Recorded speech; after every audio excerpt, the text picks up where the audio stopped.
Okay, welcome back. That thing took about 4 minutes to run on my machine. Oh, jeez. All right, so here we go. Whoop. Okay, so same old, same old. I'm going to do CIS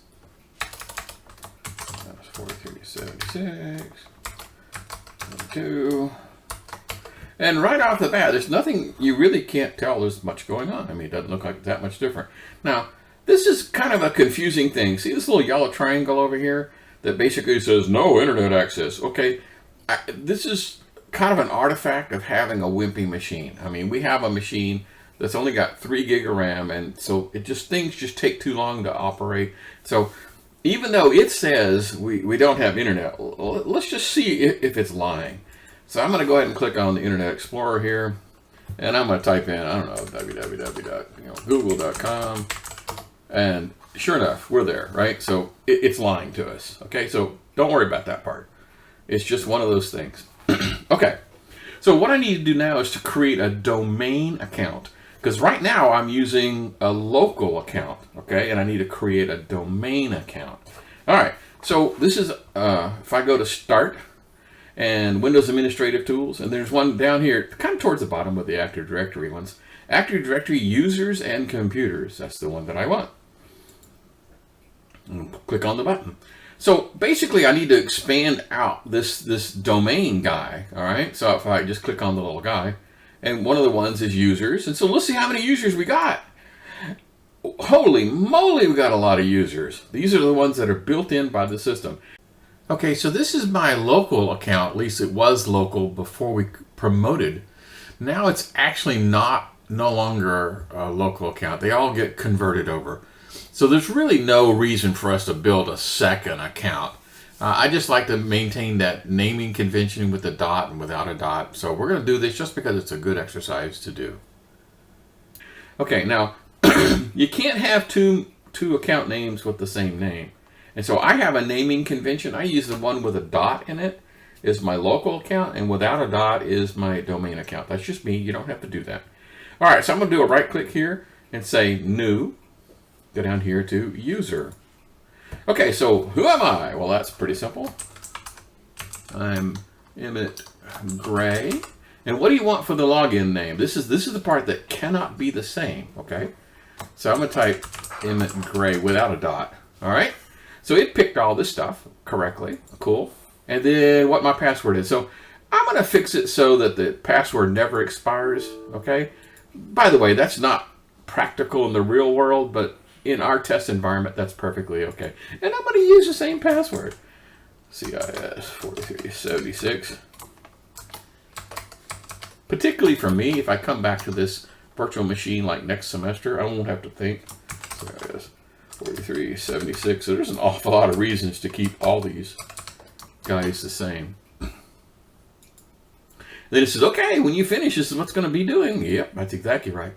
So now I need to go in and add myself to the administrators group because I need to have power over the machine. Now make dang sure that you're doing the right click on the correct one.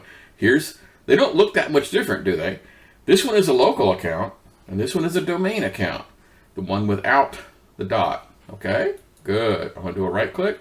I'm going to go to Properties. And then over here it says Members of. Right now, the only thing I'm a member of is Domain Users. I'm going to hit Add and type in Administrators. I always hit Check Name in case I misspelled it. And then hit OK. So now I'm a member of the Domain Users and Administrators. I'm going to hit Apply. OK. I'm going to go all the way out of here. So let's just test this thing to make sure it works. Well, how do you do that? Well, I want to sign off or log off depending on the terminology. So I'm going to click here and type sign out. Okay, sign out. And so I'm going to do the same old thing we always do, except this time I want to click on something different. I'm going to click on the thing down here where it says other users, and that's going to bring up a different type of a sign in. It's going to have this thing where it says that I'm signing into this particular domain, which is exactly what I want. So my username is now without the dot, and then my password is the same, 4376. Give me a second, and I should be up and running. Okay, so this is the first time this machine's ever seen me, right? And so I get the server manager thing to pop up. I don't particularly like that. So I'm going to fix that. You know, we've done this before. I'm going to go here to server manager properties and say do not start up when I get there, because it annoys me. I can't explain it. You know, perhaps some other tweaks you might want to do. This is completely optional, but you know, things that you're going to be using from now on, like maybe I want to pin like the, first of all, I'm going to unpin the dang Internet Explorer. No way in heck. So let's go here. So I am gonna pin this guy to start. Okay, I already got control panel. How about the command prompt and regedit? I kind of like those guys being there. So I'm gonna go here and just type CMD, and I'm gonna do a right click and say pin to start. I'm gonna go here and do regedit.